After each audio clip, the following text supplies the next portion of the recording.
Lesson 92. Choose from a list. In this lesson, we'll take a look at how to use data validation to provide a list for someone to choose from, and how to control the error message that appears when they type an invalid value. Let's say that you have to send a forecasting worksheet out to 50 sales reps and have them fill it out. If you asked 50 sales reps to enter the word northeast, it would come back spelled at least 10 different ways.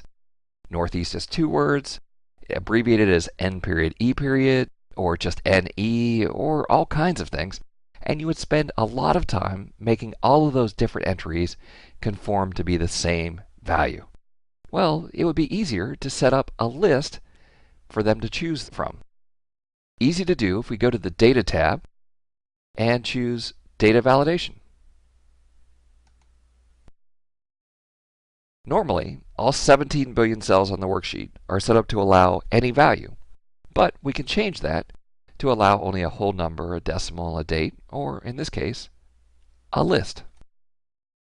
We get to specify the range for our list, so I'll choose this range over here. Now normally we would hide this out in column AZ or somewhere. Click OK, and you'll see that as soon as we choose that cell, a drop-down appears, and we can choose from the list. Now, if they still type their own way, it's not going to let them enter the value. We have control over some settings here. The first setting is the Input Message tab, where we can tell the people to choose from the list.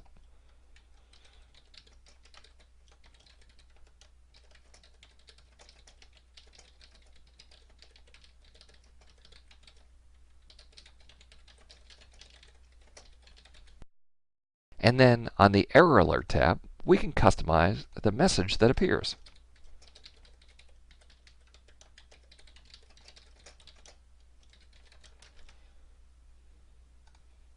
All right, so as soon as they choose the cell, the tooltip appears, choose from the list.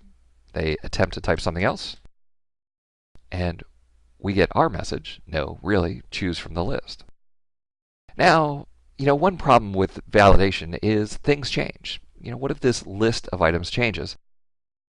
The sales reps I used to deal with hated to do their forecast, and they would use any reason to say that they couldn't turn it in. Hey, Bill Jellen's spreadsheet wouldn't let us enter the latest products, so we didn't do our forecast. Well, let's go in and change some settings here. On the error alert, you notice that we have stop, warning, or information. If we change this back to warning, we then will have an option where they can override the list. Is this really new? If this is a brand new item, click yes. Otherwise, choose from the list. Click OK.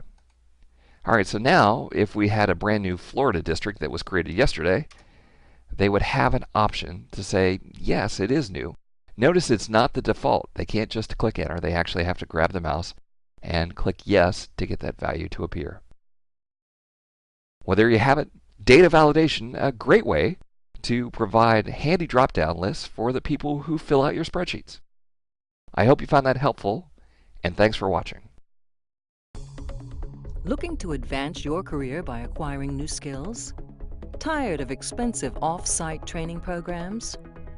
Wish you could learn from the best instructors in the industry?